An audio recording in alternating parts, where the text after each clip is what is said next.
शाम के 6:30 बजे बेटी एंडरसन रसोई घर में थी। उसके साथ बच्चे और माता पिता बगल के कमरे में बात कर रहे थे।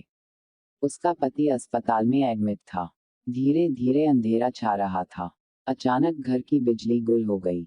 उसी पर रसोई घर की खिड़की से आसमान पर लाल गुलाबी अजीब सी रोशनी दिखाई दी। गर्र गर्र आवाज तेज होती गई। परिवार के समस्त सदस्य खौफ से सहम गए। बेटी के पिता ने खिड़की से झांककर देखा, घर की तरफ 5 अजीबोगरीब प्राणी चले आ रहे थे। उन प्राणियों ने लकड़ी के बंद द्वार को आसानी से चीरते हुए घर में प्रवेश किया, जैसे वहां कुछ हो ही न। अगले ही पल परिवार के सभी सदस्य मूर्छित हो गए। इन 5 प्राणियों में एक कप्तान था। कप्तान की लंबाई लगभग 5 फुट थी और बाकी उससे काफी छोटे कद के थे। उनका नाशपाती के आकार का विशाल सिर, बिल्ली की भांति गोल खूंखार आंखें और बेहद सूक्ष्म नाक कान थे। मुंह बंद था। सभी ने नीले रंग की पूरी तरह से ढकी हुई कपड़े पहन रखे थे। पेटी बंधी थी। उनके मात्र 3 अंगुली वाले हाथ थे, जिन पर दस्ताने थे। किसी अन्य लोक के विचित्र प्राणियों ने परिवार के सभी सदस्यों को अपनी गिरफ्त में ले लिया और खामोशी से बेटी को अपने साथ लेकर चल दिए। उनका यान घर के पीछे पहाड़ी के दूसरी तरफ खड़ा था। विमान का व्यास लगभग 20 फुट का होगा। लगता था मानो 2 तश्तरियां आपस में जुड़ी हों। उड़न तश्तरी के ऊपरी हिस्से पर उसका नियंत्रण कक्ष था। देखते ही देखते यह उड़न तश्तरी एक अन्य विशाल यंत्र के साथ जा जुड़ी। वे प्राणी बेटी को इसमें बैठाकर किसी अज्ञात स्थान पर ले उड़े। वहां उसे अत्यधिक दर्द सहन करना पड़ा। अंततः रात 10:40 पर 2 विचित्र प्राणी बेटी को उसके घर वापस छोड़ गए। परिवार के अन्य सदस्यों के होशों हवाश अभी तक उड़े थे। यूं लगता था मानो अंतरिक्ष के लोगों ने उनके मस्तिष्क पर अपना नियंत्रण कर रखा हो। किसी अन्य खगोलीय लोक से उड़न तश्तरी से आए प्राणियों द्वारा पृथ्वी के लोगों की जांच पड़ताल की अनोखी घटना 25 जनवरी 1967 को दक्षिण ईश्वरनहम, मैनचेस्टर में हुई। 8 वर्ष के लंबे समय के पश्चात सन 1975 में एक स्थानीय अखबार में उड़न तश्तरी पर समाचार छपा। साथ ही डॉक्टर जे जीरो एला हायनेक ने पाठकों से अपील की कि वे उड़न तश्तरी संबंधी अपने निजी अनुभवों को छापने के लिए भेजें। इसी के तहत बेटी एंडरसन के कथित अपहरण की खबर छपी। बेटी ने लिखा कि अपहरण के दौरान उसे उड़न तश्तरी और उसके प्राणियों के संबंध में सब कुछ भुला देने की धमकियां दी गई। जनवरी 1977 में पुनः इस मामले की तहकीकात आरंभ हुई। 7 सदस्यों का एक शोध दल गठित किया गया। लगभग 1 वर्ष तक तहकीकात जारी रही। शोध की रिपोर्ट 3 पुस्तकों के 528 पृष्ठों में आई। शोध से प्रमाणित किया गया कि उड़न तश्तरियां फिर चर्चा में हैं। द 5th of March 2004 को मेक्सिको में उड़न तश्तरियों के दिखाई देने से सारी दुनिया में हंगामा खड़ा हो गया। मई 2004 के दूसरे हफ्ते में मेक्सिको वायुसेना ने 11 उड़न तश्तरियों की तस्वीरें जारी की हैं। द 5th of March को खींची तस्वीरों में स्पष्ट रूप से चमचमाते अनजान यानों को देखा जा सकता है।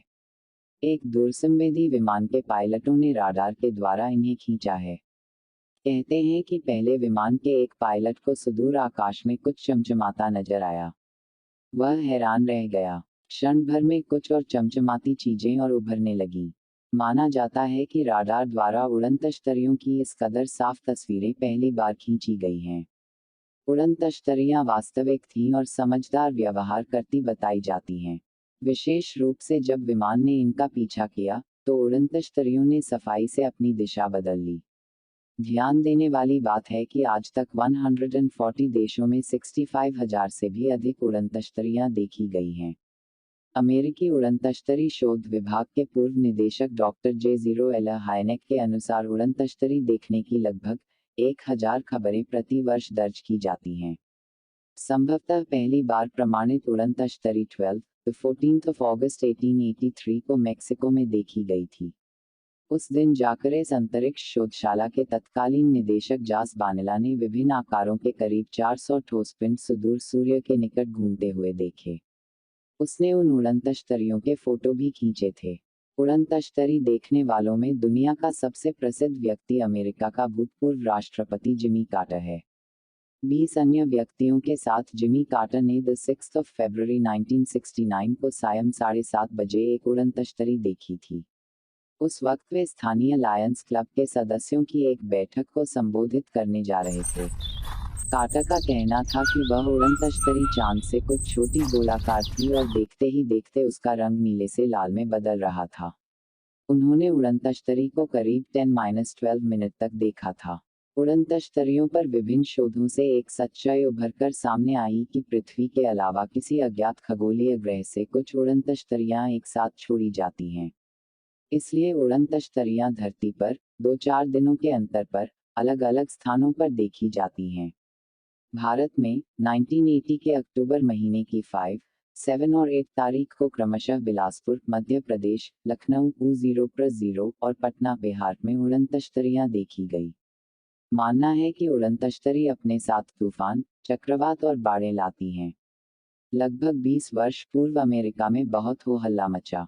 कुछ अमेरिकियों ने अदालत में मुकदमा दायर किया कि उड़न तश्तरियों से पकड़े गए 9 प्राणियों को डेटन में रिट-पेटरसन हवाई अड्डे पर कैद करके रखा गया है। किसी प्राणी को बेवजह कैद करना सरासर अन्याय है, इसलिए इन्हें तुरंत मुक्त किया जाना चाहिए। केस की फाइल के अनुसार सन 1950 में 350 फुट व्यास की गोलाकार उड़न तश्तरियां मेक्सिको के समीप दुर्घटनाग्रस्त हालत में उतरी।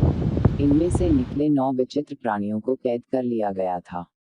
प्राणियों के सिर शेष शरीर की तुलना में काफी बड़े थे और आंखें काफी छोटी थीं। पूरे शरीर पर एक भी बाल नहीं था।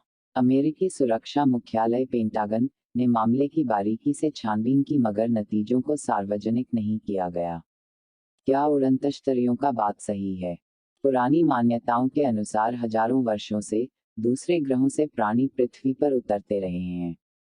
कहा जाता है कि देवी देवता आकाश से धरती पर आते हैं और देवदूत, संत और भूत एक से दूसरे ग्रहों पर आते जाते हैं। वैसे ही उड़न तश्तरियां भी धरती पर आती है और अपने साथ दूसरे ग्रह के प्राणियों को भी लाती है, जिन्हें हम एलियंस कहते हैं।